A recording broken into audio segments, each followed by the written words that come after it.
Why, hello there, fellow boneyard residents. Rhadamant here. Thank you for tuning in to Ostranauts Bounty Hunter.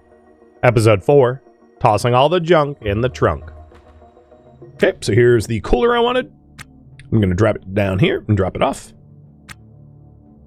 As you can see, it's a 2x3. Just know that from experience.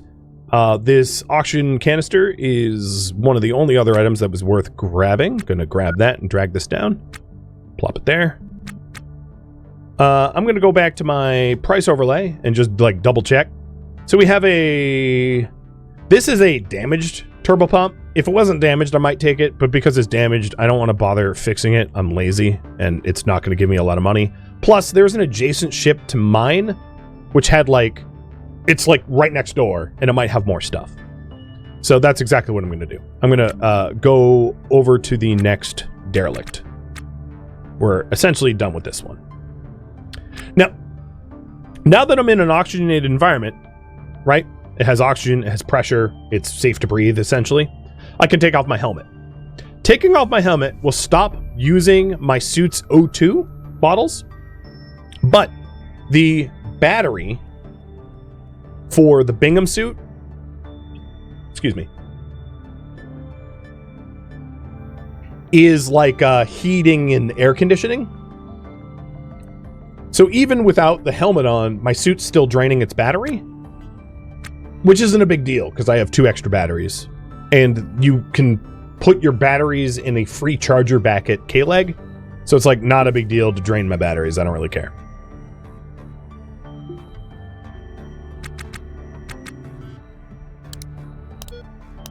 All right, undocking.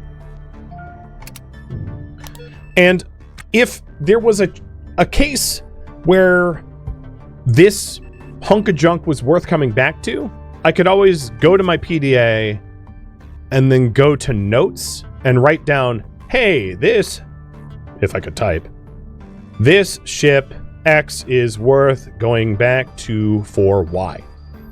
And these notes are persistent, so you can write notes and keep track of like, I didn't have space for this, but like go back there at some point. Now in this case, there's nothing worth going back for. So I'm just going to go to the next, actually,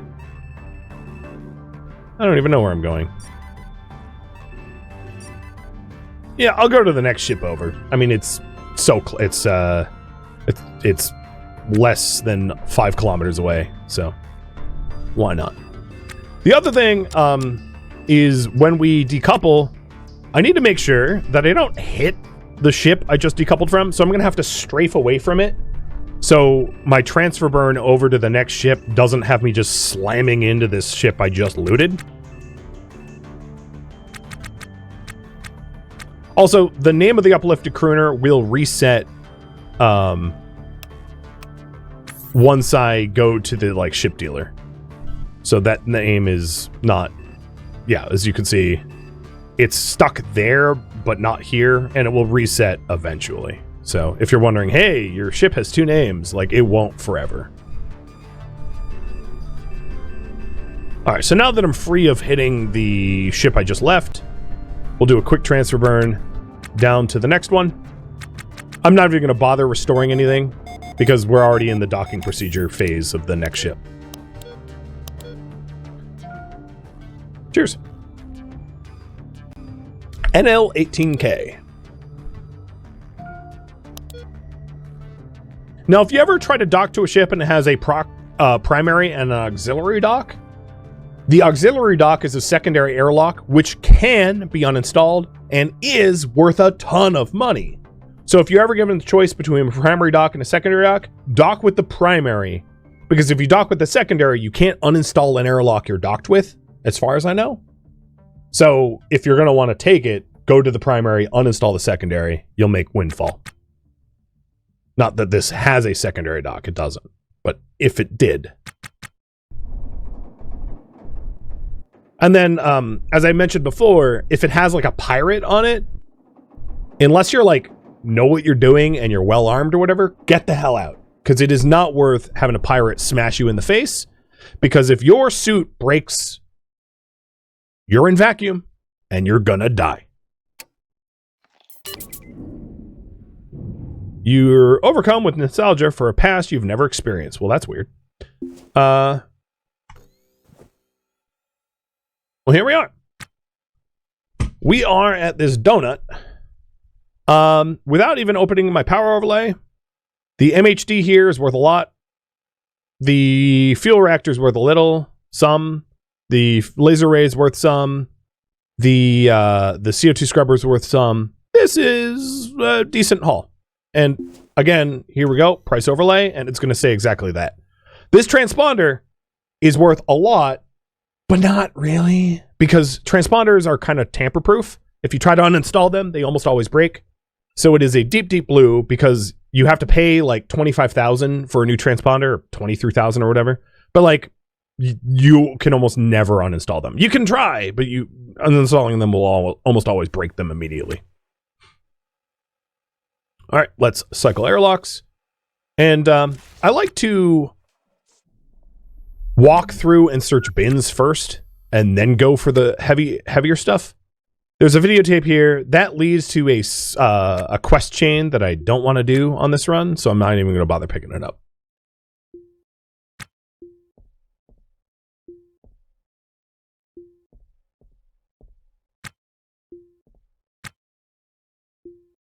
Now, the racks here that are uninstalled, you can pick up, and it will show you if they have anything in them, which is a way to check them, unless they're like required to be pried open or something. No, I thought that was a refrigerator. It's a toilet. I don't need to check the toilet. I know it's in there. It's poopies. Oh, this is a 72-hour permit. Well, y'all look at that. That's valid. That's valid for 2 days. That saves me some money. Hell yeah. Let's take that thing.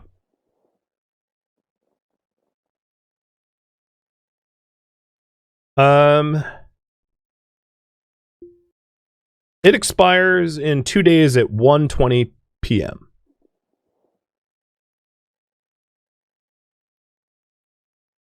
Uh, 8/28 at 13:20. Roughly. It wasn't exactly 13:20, but it was close enough, right? 13:21, whatever. Yeah. So now, the name of that permit tells me exactly when it expires. Brilliant.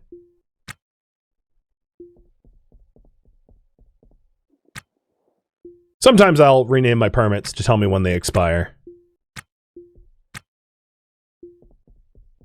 It's a handy little trick. That way I know if I'm legal or not. And also I can tell between the permits.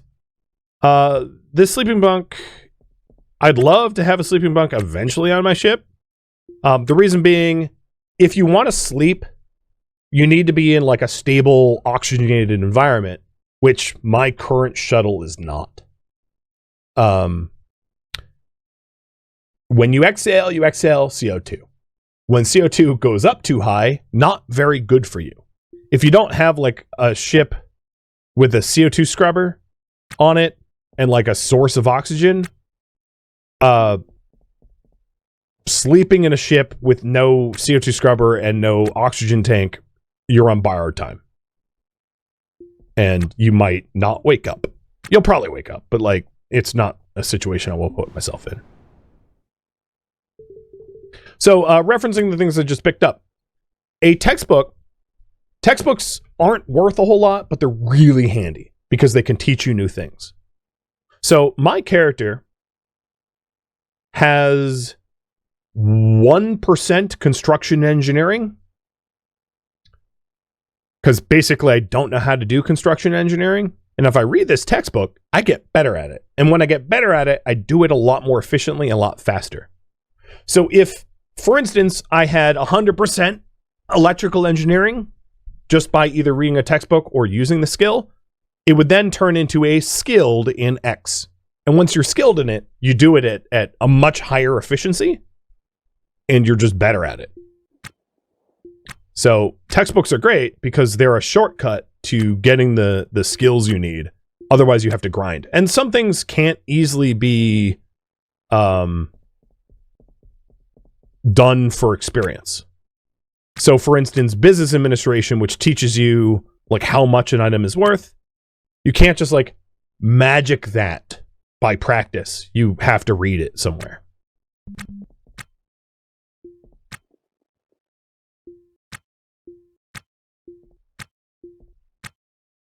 And through my experience, I'm just like quickly blitzing through. So this is a really good example.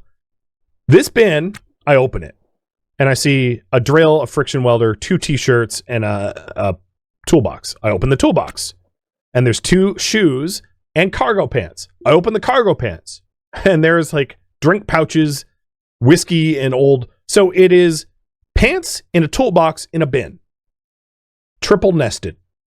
And sometimes you need to drill all the way down because who knows what was in those cargo pants. It could have been really important. It could have been a PDA. It could have been, you know, a valid, because this 72-hour permit is worth a whole lot, right? It's like 15K's worth of, well, there's 2 days left on it. So it's like 10,000 worth of permitting. I said I was going to do bins first, so I'm going to pull out the pieces of the reactor here later on. I'm doing bins first. And that way I can like mentally check off, oh yeah, I searched all the bins, I don't need to. Okay, the bins are done. Now let's try to uninstall the transponder. It'll probably break. And if it breaks, it will go from blue to crappy, and it broke. So it's crappy. Now the goal, replacing a broken transponder, it assumes I broke my own transponder. I didn't. So I can just delete that because my transponder's fine. We did generate some other goals, which is this goal of Take Me Home Tonight Cult Classic is about that videotape. I don't want to do that. Can delete it. This, visiting an embassy to become a legal resident, maybe I'm interested in. I'm going to leave that for now. And the truth is out there. The Disturbance of Venus, I've done that in the past. I'm not going to do that either. My primary goal is to be a bounty hunter.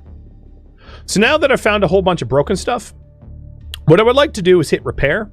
And what is going to happen is my character is going to run around and grab all the parts needed to fix the thing, and then start repairing it to go from a damage status, which means cannot operate, to a functional status at just very low condition.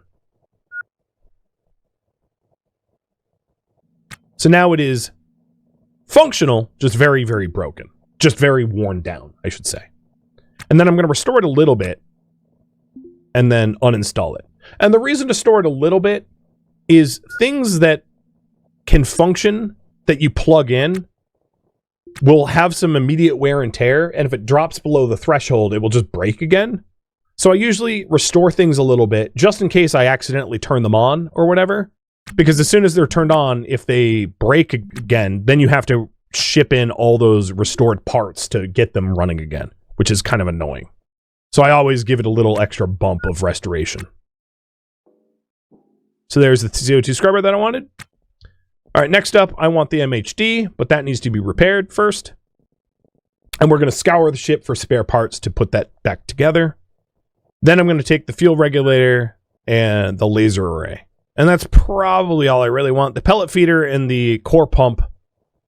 Maybe I'll take a core pump and pellet feeder if I repair it. But they're not worth as much as the CO2 scrubber and the MHD and the fuel regulator. Those are the bigger ticket items. And to tell you what these things are, just so that you understand, the magno-hydrodynamic generator, what that does is big picture, eventually you can build a fusion reactor to be able to power ships. And your fusion reactor requires a whole bunch of different components to be able to operate. It requires field coils. It requires, actually here, I'll show you this. It requires those things. Field coils, reactor core segments, MHD, pellet feeders, fuel regulator, laser capacitor, lasers, cryopump, cryotank, DH2 tank, and helium tank. And honestly, more than those. Usually it requires a few helium tanks, for instance. So the reason I mention that is eventually we're going to want to get a fusion reactor running because that allows us to visit other places in the solar system. Because you can't go to other places without one. That's just too far away. You won't have enough gas to put in your thrusters to get there. You just won't. So parts of a fusion reactor typically are pretty valuable, especially the fuel tanks. But the MHD of all of the fusion parts, the MHD is actually one of the most valuable pieces of it. That's nice to have. The fuel regulator is a 3x3 piece, so I don't have enough space for it. But I'm just gonna grab more floors because that makes sense. So install some floors, and we're getting the uninstallation done pretty quickly. So there's some things that I'm slowly going to want to amass to be able to pressurize my ship and have a fusion reactor, but I'm not really at that point yet. I'm not at the point where I care about trying to have a fully functioning pressurized ship that can travel far distances. Eventually, sure, but right now I'm about trying to get the tools and weapons I need to survive everyday daily grind type stuff. All right, install 1, 2, 3, 4, 5, 6, 7, 8, 9, 10, 11, 12, 13, 14. We'll start with that and we'll have 6 left over. Let's turn off the visor so I can actually see the tasks. So my character's just deciding to repair something before doing the installation. Often that will happen. So I'll have 6 left over after this. So we'll do 1, 2, 3, 4, 5, 6. It will look a little weird, but whatever. It's fine. Just a little jank before we give it a nice glossy coat eventually. Ooh, my installation's going from 6 to 7. We're getting better at it.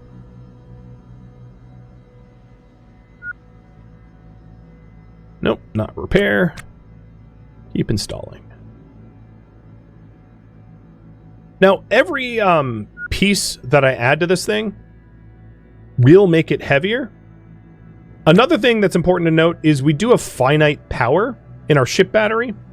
If you run out of power, it's not necessarily game over. What you can do is you can go to your PDA that's on your wrist and do the pass. And what this allows you to do is for $517, we can take a ferry from our ship back to port. And it's kind of like a fast travel. Well, it takes 3 minutes and 31 seconds for them to get here, but then we'll be back at K-Leg. And then at K-Leg, we could buy a battery, make sure it has charge, and then ferry back to our ship and install the battery so that we're not dead in the water. With that said, it's very important for us not to run out of power while we're out here. So another smart thing for us to do would be for us to take another battery, because 2 batteries will double the amount of time that we can spend out in the boneyard without running out of power. In fact, I would go so far as to say take 3 batteries, because running out of power with your ship sucks. Sucks bad. So here we go. I have a brand new battery. Well, okay, new to sorta. And I am going to install it. Now, this battery is banged up to hell, so it doesn't hold a lot of charge. But once I restore it up to full, then I can go back to K-Leg and pay a few bucks to fill it up with power. And that will double our time out in the boneyard. So here, as you can see, the charge is dropping. That's only because I'm restoring the battery. So it's going from, let's say, 1 kilowatt hour to 3 kilowatt hours to 8 kilowatt hours. I'm just making these numbers up. But So it's not that it's losing charges and restoring it. I'm increasing the maximum that it could store, which is why it looks like it's being drained. But it's not. Bell, thank you for the resub. Cheers, dude. And getting a few of these batteries is just going to make you have to sweat being out in the boneyard less. The other thing is, right now, this little coffin ship doesn't really have... I mean, there's a few lights, which I could turn off, I guess. But once you have, like, a cooler and a heater and air pumps and things, and a whole bunch of sensors and antenna and a transponder, it gets more and more and more things that you have to keep on, and your comms console, etc., which then becomes more power hungry. So, you know, eventually you end up with a lot more higher power needs. All right, let's go get the fuel regulator.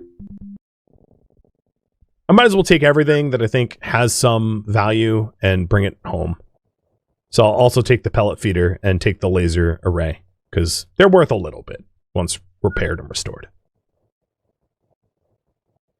Assuming that the repair parts are present here on this derelict. I don't... They're worth a lot less if they're broken.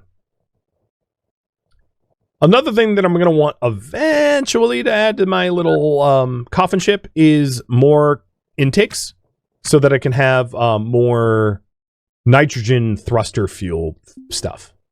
So your ship, basically what keeps your ship running is batteries keep the power on until you have a fusion reactor, which generates power, and that's much later.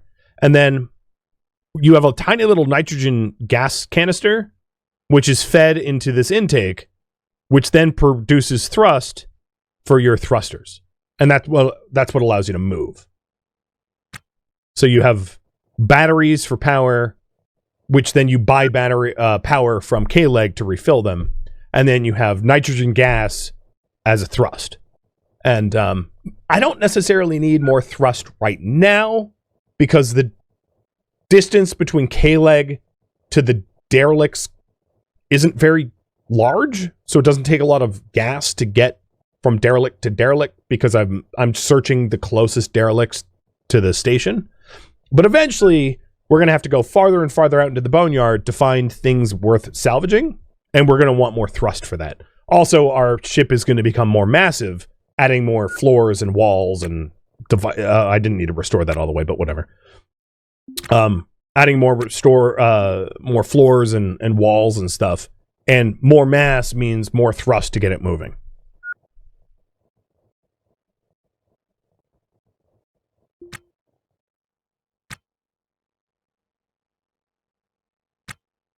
So there's the fuel regulator.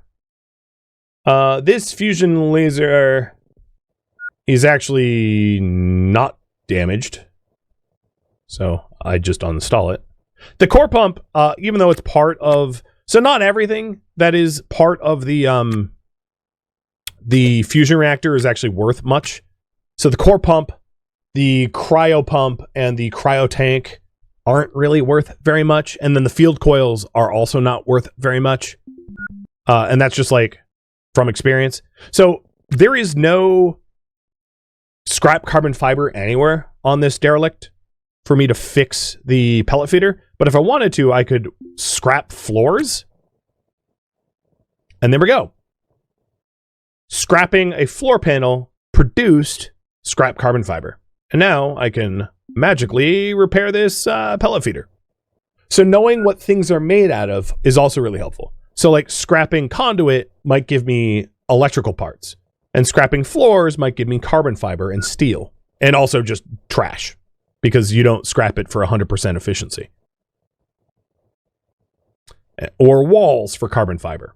So just because you're missing something doesn't mean you can't source it somehow. Now, certain things like motherboards and screens and heat sinks and that kind of stuff is harder to scrap for, but it's also not very expensive to buy from the scrap dealer back at K-Leg. So if you can't source everything, you could still probably buy it pretty good.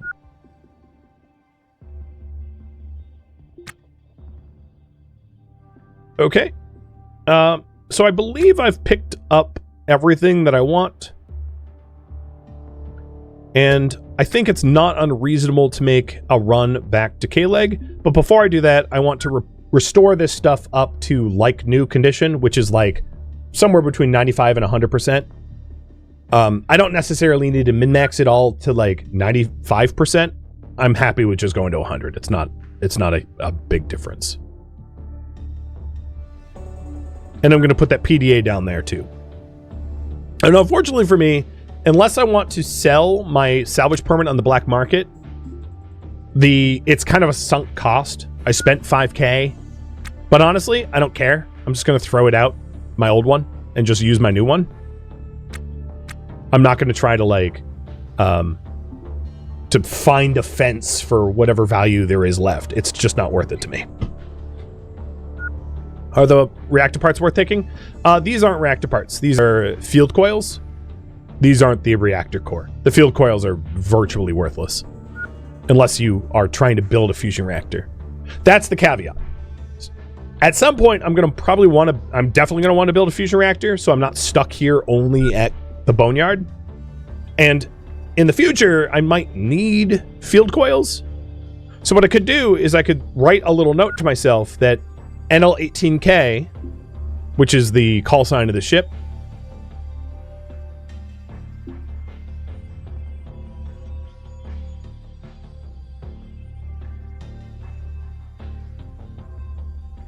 NL18K has broken field coils. And then if I need field coils later on and I can't find a source for it, I can come back here, repair them, and then I have them. And that's, one of the great ways of using the note system. Lorca, thank you for the sub. Welcome.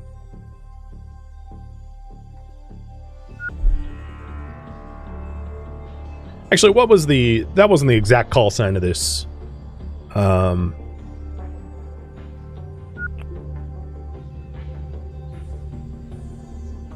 NL18K.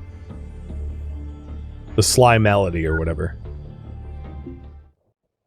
So this is the O-NL18K.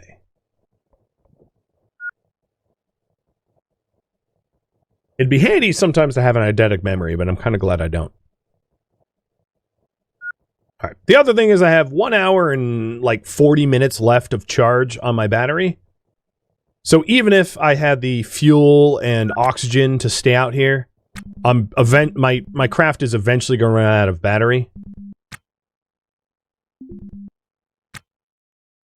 What?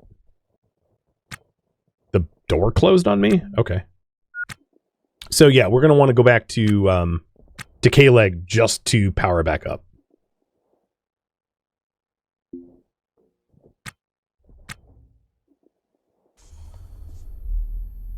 I'm also hungry, but in my spare parts bag, there is some Kung Pao trenchers. Some weird mystery meat, but still, it's better than nothing. Better than starving. Maybe.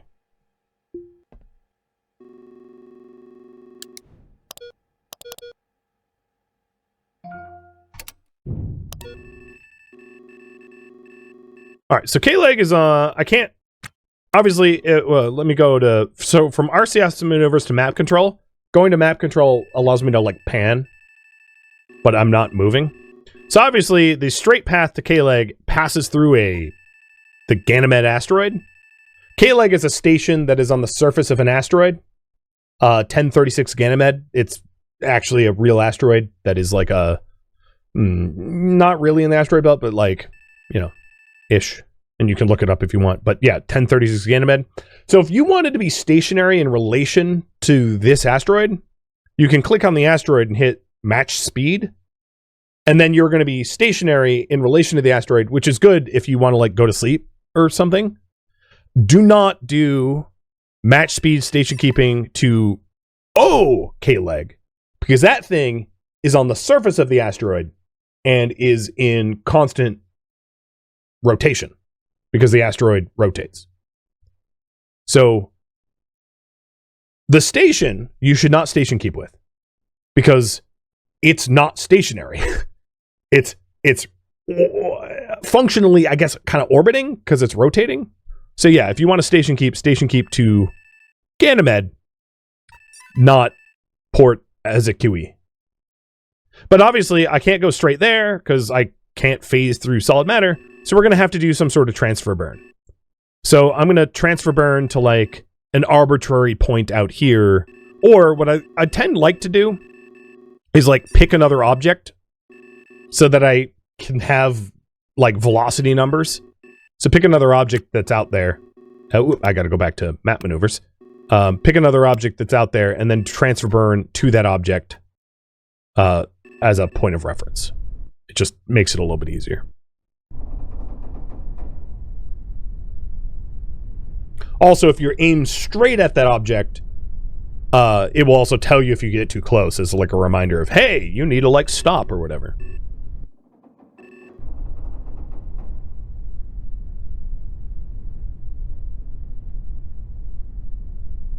Is the reason my action menu is cut short? Like that, you mean? I think.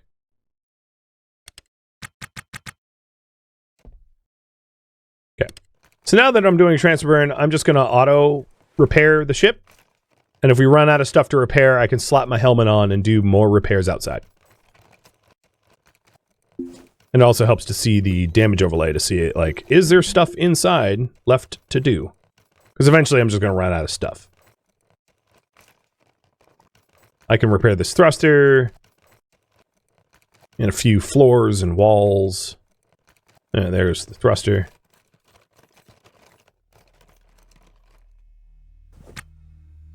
Yep, no, that's all I really have access to because I can't get to the corners. They're out of range.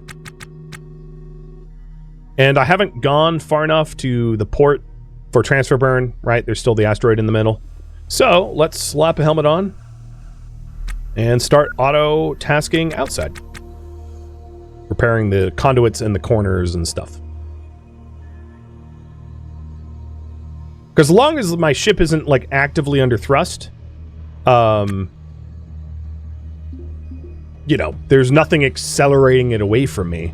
So I can be out here floating around doing a transfer and it won't get out from under me. You're almost wondering what a normal ship would look like? Well, if I end up bounty hunting, I mean, I'm probably not going to end up bounty hunting anytime soon because I don't have a ship that's really capable of it. But once I do, the ships that my bounty targets are on are typically functional ships. Maybe not in the best state of repair, but like they will frequently have fusion reactors, which means that I can kill or capture the bounty target and then take their entire fusion setup. Which is why I'm not collecting fusion parts right now, because I know that. I know that if I kill a bounty target and they okay, I just vented out my ship. Yep. And that's why I have that, you know, why I have a suit. Because what happened there was my friction welder ran out of power and I auto swapped a battery on the charger, but I didn't carefully cycle the airlock. I just slammed the door open and now it has 0.2 kPa of nitrogen and 0 kPa of oxygen in there. Whatever. I'm in a suit. I don't care. That's why I'm in a suit.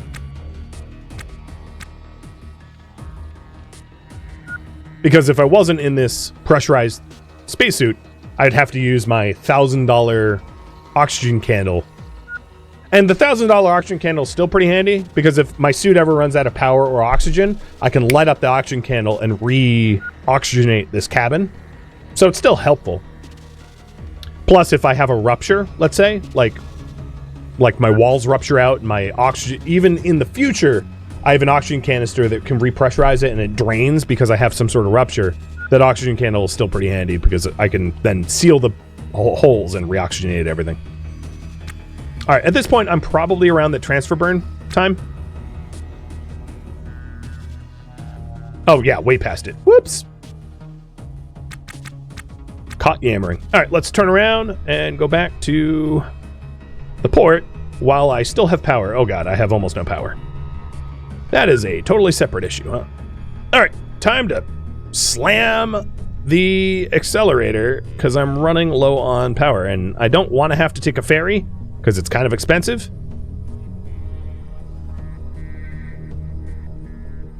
So I'm going to go very fast because I have 12 kilowatt hours of power left, which isn't much. So let's go at a half a kilometer a second back towards the port. And then I'm going to lower my thrust to line up on my target very closely. Not something that I would advise new players to do. I'm traveling at like ballistic instant murder death speeds where if I hit anything, they're dead and I'm dead. But, you know, I've done this before, so it should be fine. As long as I avoid the things between me and it. So there we go. Current priority. Head back to port and sell salvage. The other thing I would like to do, so I have 5 minutes, 31 seconds before I get there, is let's update the vendor zone. So the barter and haul zone, I'm not using any, well, actually, that's not true. I have 2 helmets here that I want to sell. But almost all my stuff I want to sell is back here now. So update the zone to include everything back here minus the battery. The battery's installed, so it wouldn't show up on the sell zone anyway, because installed things aren't things that you can just fork over to the vendor, so it's going to ignore that installed battery anyway, but still. Yeah, in Jeremy Clarkson's words, trust me, I'm a professional. Yes, something like that. And as you can see, my kilowatt hours, I'm down to 16. Like, it wasn't this urgent, but I don't want to mess around. I don't want to be dead in the water. So now that I'm within 50 kilometers, I'm going to slow down to 250 meters a second. The disadvantage here is I am using more nitrogen gas for my return, but like, it's a difference of like a few $100s of nitrogen when I'm going to be making tens of thousands. So it's not a big deal. And now that I'm 15 kilometers away, I'm going to drop this to 150.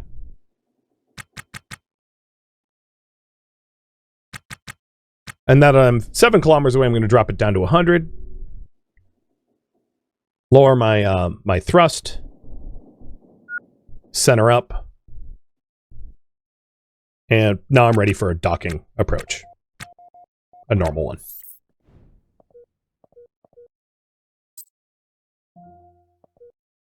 Docking. Airlock A. I'm using the same airlock. Not that one is better than any of the others. It's just that your frame of reference won't change. Because if you dock on the other airlock, all of the port will flip like upside down because your point of reference is different. So I think it's docking port C where like the entire station is upside down. And that's actually honestly a little confusing. It's like kind of trying to use a mirror to like, you know, use your hands or something. Like it's just backwards. And my brain doesn't handle backwards all that well. So it's also for my benefit too. Okay. Well, we're docked. All right, let's go ahead and kill the switch to power down everything unnecessary. But the batteries are still plugged in. One thing that's interesting is if you take a look at the ship battery, see how the time left is going way up? It's back up to an hour 24. It's because a lot less stuff is plugged into this thing. Now, if we power that back on, the charge left is going to readjust for all the lights and thrusters that just spun on. And I'm not even really thrusting or doing much of anything, but like the charge left is based upon your power draw. So I'm going to turn everything off. The other thing I want to do is to open up the airlocks. If I'm paying for the air and hookup fees, you better believe I'm using this free K-leg air to reoxygenate my ship after I vacuumed it out. So yoink. Now you shouldn't do this forever, especially not for high volume ships, because K-leg doesn't have infinite air and you don't want to kill the station. But like, filling this volume is not a problem, but filling it 50 more times would become one. All right, pay the fees.